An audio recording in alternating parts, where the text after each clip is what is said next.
ஆடி மாதங்கிறது தட்சிணாயன காலத்தின் முதல் மாதம். இது சூரியன் தெற்கு நோக்கி நகரத் தொடங்கும் காலம். இந்த தட்சிணாயன காலத்தின் முதல் அமாவாசைங்கிறதுனால இது ரொம்ப ரொம்ப சக்தி வாய்ந்த ஒன்று. அது மட்டும் இல்லை, இந்த அமாவாசை வருகிற 24/7/2025 வியாழக்கிழமையில் வருது. புனர்பூச நட்சத்திரமும் சேர்ந்து வருகிறது. இது ரொம்பவே சிறப்பு அப்படின்னு சொல்லலாம். ஏன்னா புனர்பூச நட்சத்திரத்திற்கு அதிபதியாக இருக்கிறவங்க குரு பகவான். அவங்களுக்குரிய நட்சத்திரமும் கிழமையும் இணைந்து வர்றது. இந்த ஆடி அமாவாசையில் குரு பகவானை வழிபடுறதுனால மங்கள காரியங்கள் இருக்கும், தடைகள் எல்லாமே விலகும். புனர்பூச நட்சத்திரக்குரிய தெய்வம் ராமபிரான். இவங்க சூரிய குலத்தில் தோன்றினவங்க.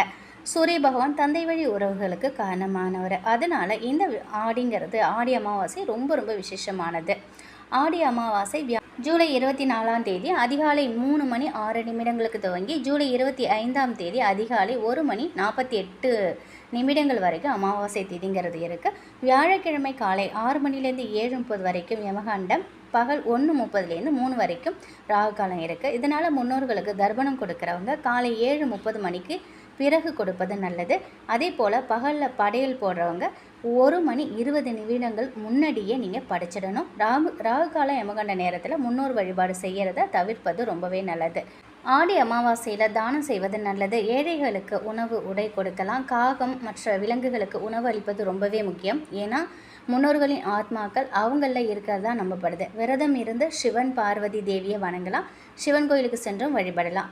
ஆடி அமாவாசையில் மாலை நேரத்தில் வீட்டில் முன்னோர்களுக்காக தனியாக ஒரு விளக்கேற்றி வைத்து வழிபடணும். முடிந்தவங்க பக்கத்தில் உள்ள கோவிலுக்கு போயிட்டு முன்னோர்களுக்காக விளக்கேற்றலாம். இது அவங்களுக்கு மோட்சத்தை கொடுக்கும். சூரிய உதயத்திற்கு முன்னாடியே எழுந்து குளிச்சுடுங்க. வீட்டை சுத்தம் செய்து தயார் நிலையில் வச்சுக்கோங்க. முன்னோர்களுக்கு மரியாதை செலுத்தும் விதமாக அந்த நாளில் அரை நாள் முழுவதும் விரதம் இருக்கிறது ரொம்பவே நல்லது. பித்ரு தர்ப்பணம் செய்கிறவங்க அதற்கு தேவையான ஏற்பாடுகளை முன்னரே செஞ்சுருங்க.